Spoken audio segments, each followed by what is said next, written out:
इज़्ज़त नफ्स किसी शख्स की महफूज नहीं, अब तो अपने ही निगहबानों से डर लगता है।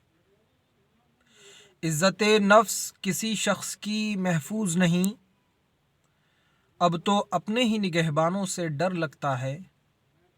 डंके की चोट पर जालिम को बुरा कहता हूँ, मुझको सूली से ना जिंदानों से डर लगता है।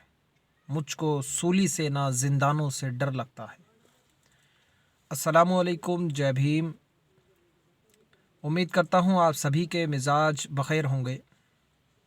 एक अरसे बाद वीडियो के माध्यम से आप लोगों तक अपना संदेश पहुँचा रहा हूँ, और आज का मुद्दा इतना अहम है कि ये मुद्दा आप लोगों तक पहुँचाना बहुत ज़रूरी है। और अफसोसजनक बात यह है कि इस मुद्दे पर आज की तारीख़ में लोग बात करने से भी घबरा रहे हैं और डर रहे हैं।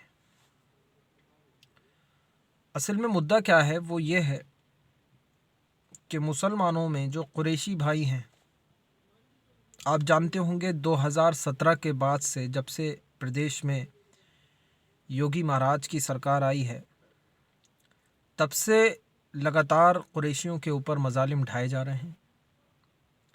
चाहे उनके ऊपर गौहत्या के फ़र्ज़ी मुकदमे लगाकर उन्हें जेल भेजा जा रहा है, चाहे उन्हें जो उनका मीट का कारोबार है, लाइसेंस रिन्यूअल के नाम पर लगातार सरकारी तंत्र उनसे भारी भारी मोटी मोटी रकमें भ्रष्टाचार के रूप में वसूलने का कार्य कर रहा है, चाहे उन्हें लगातार किसी भी सूरत में प्रताड़ित किया जा रहा है। गर्ज ये कि लगातार कुरैशी भाइयों को प्रताड़ित किया जा रहा है, उनके साथ मजालिम ढाए जा रहे हैं। रातों को उनके घरों में घुस के किसी को भी उठाकर जेल में डाला जा रहा है, कहीं पर भी उनका इनकाउंटर किया जा रहा है। तो ये मजालिम की अब हद हो चुकी है। और अफसोस की बात यह है कि आज तक जो मुसलमानों से जो नेता, जो पार्टियां वोट लेती आ रही हैं 73 सालों से, और वो ये सीना ठोक कर कहते हैं कि हम मुसलमानों के हमदर्द हैं, वो मुसलमानों की रहनुमाई का दम भरते हैं, सबसे पहला सवाल तो उन लोगों से है कि वो कहाँ हैं। क्यों इन मजालिम के साथ कुरैशी भाइयों के साथ नहीं है? क्यों इन मजालिम के ख़िलाफ़ अपनी आवाज़ को बुलंद नहीं कर रहे हैं? क्यों इन मजालिम के ख़िलाफ़ सड़कों पर नहीं आ रहे हैं? क्या होगा? एक मुकदमा आपके ऊपर लग जाएगा, आपको जेल में डाल दिया जाएगा। लेकिन सच और हक कहने में कैसा डर, सच को कैसी आँच, सच को कैसी घबराहट। इसीलिए मैंने वो शेर कहा कि मुझको सूली से न जिंदानों से डर लगता है, डंके की चोट पर जालिम को बुरा कहता हूँ। जिस तरीके से 2017 में ये नियम बनाए गए थे कि बूचड़ खानों को बंद करके उनको लाइसेंस दिया गया, और लाइसेंस की प्रक्रिया ये थी कि 7 दिन में आपको लाइसेंस मिल जाएगा। उन नियम ऐसे बनाए थे कि उन नियमों को हमारे कुरैशी भाइयों ने फॉलो किया, उन नियमों का पालन किया। लेकिन लाइसेंस रिन्यूअल के नाम पर रामपुर ज़िले की मैं बात कर रहा हूँ, हज़ारों कुरैशी भाई ऐसे हैं जो सरकारी तंत्र और प्रशासन के द्वारा प्रताड़ित किए जा रहे हैं। लगातार उनसे मोटी मोटी रकमें वसूले जा रही हैं, लगातार उनसे मोटी मोटी फीसें रामपुर प्रशासन और रामपुर का सरकारी तंत्र वसूलने का कार्य कर रहा है, और उनको लगातार प्रताड़ित किया जा रहा है। मेरे पास कई शिकायतें आ चुकी हैं। मैं सीधी सीधी रामपुर प्रशासन से अपनी बात को इधर उधर ना ले जाते हुए सीधी सीधी बात कहना चाहूँगा, और ये हो सकता है कि मेरी वीडियो रामपुर प्रशासन तक पहुँचे, और मैं ये चाहता हूँ कि आप तक पहुँचे।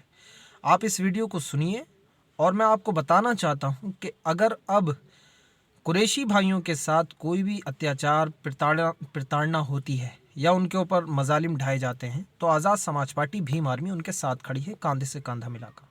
क्योंकि आज़ाद समाज पार्टी भीम आर्मी के राष्ट्रीय अध्यक्ष और आज़ाद समाज पार्टी की नीति यही है कि जहां जुल्म हुआ है वहां आज़ाद समाज पार्टी भीम आर्मी मजलूमों के साथ खड़ी रही है।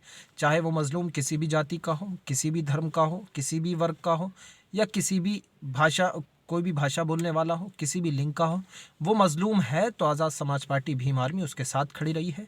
वो मजलूम है तो आज़ाद समाज पार्टी भीम आर्मी के मुखिया आदरणीय भाई चंद्रशेखर आज़ाद जी उसके साथ खड़े रहे हैं। इसीलिए मैं रामपुर प्रशासन को यह बात कहना चाहता हूँ कि आप ये ना सोचें कि आज कुरैशी भाइयों के साथ कोई नहीं है। आज़ाद समाज पार्टी भीम आर्मी का ज़िला अध्यक्ष होने के नाते पूरी जिम्मेदारी के साथ मैं ये बात कह रहा हूँ कि रामपुर में अगर किसी भी कुरैशी भाई को प्रताड़ित किया गया या उसे नाजायज़ रूप से सताया गया तो मैं सड़क पर आकर उनके लिए आवाज़ को बुलंद करूंगा, उनके लिए धरना दूंगा, उनके लिए आंदोलन करूंगा। क्योंकि संविधान का आर्टिकल 15 ये कहता है कि आप किसी भी व्यक्ति से उसकी जाति, उसकी धर्म, उसके लिंग या उसकी भाषा के आधार पर आप भेदभाव नहीं कर सकते। इसीलिए जो सरकारी नियम आपने बनाए हैं, अगर कुरैशी भाई उसको फॉलो कर रहे हैं, उन नियमों का पालन कर रहे हैं, तो उन्हें आप नाजायज़ प्रताड़ित करने का कार्य छोड़ें, उन्हें नाजायज़ प्रताड़ित ना किया जाए। मेरी बस इतनी सी मांग है और मुझे उम्मीद है कि आप मेरी इस मांग को संवैधानिक रूप से जो मैंने ये मांग की है उस मांग को आप रखेंगे और जो कुरैशी भाइयों को लगातार प्रताड़ित किया जा रहा है उस प्रताड़ना पर रोक लगाएंगे। खुदा हाफिज़। जय भीम।